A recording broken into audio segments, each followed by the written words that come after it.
আসসালামু আলাইকুম বন্ধুরা, কেমন আছো সবাই? এই দেখুন, এটা হচ্ছে আরামবাগ হরিণখোলা, আমার মাসির বাড়ি। ওই যে দেখা যাচ্ছে ওইটা, এটা ধানের ক্ষেত ছিল। এখানে পুরো বন্যার জলে ডুবে গেছে। চারিদিকে পুরো ক্ষেত ছিল, ধান ক্ষেত ছিল। এটা আমরা গেছিলাম কিছুদিন আগেই।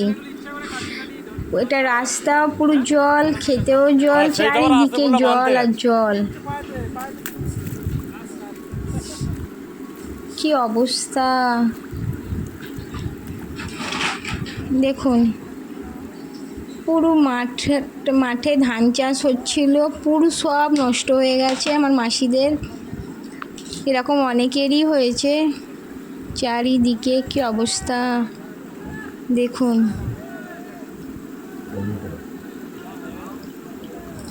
এটা হচ্ছে হরিণখোলা, ওটা আমার মাসির বাড়ি দেখা যাচ্ছে। এটা দিয়ে রাস্তা ছিল, রাস্তায় জল।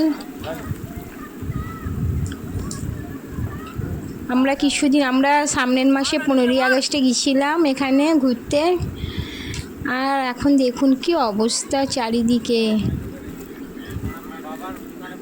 আসলে মাসির বাড়ির পাশেই মঞ্জেশ্বর নদী আছে, নদীর জল অনেক বেড়ে গেছে, পুরো চারিদিকে চলে এসছে।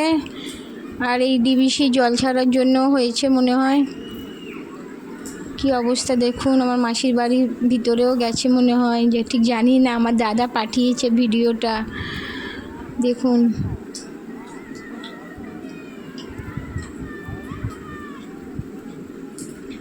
চারিদিকে জল আর জল, পুরো সব গাছ নষ্ট হয়ে গেছে।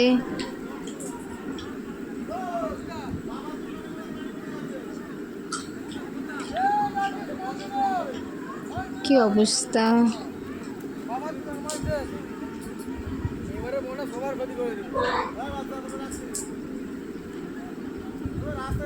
যেদিকে দেখছি জল আর জল।